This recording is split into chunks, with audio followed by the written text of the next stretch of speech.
كان النبي صلى الله عليه وسلم يطوف بالكعبة فرأى أعرابيا يطوف بها ويقول يا كريم فقال النبي وراءه يا كريم.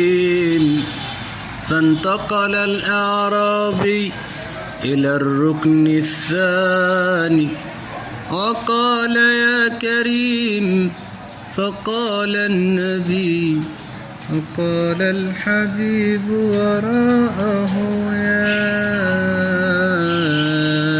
كريم.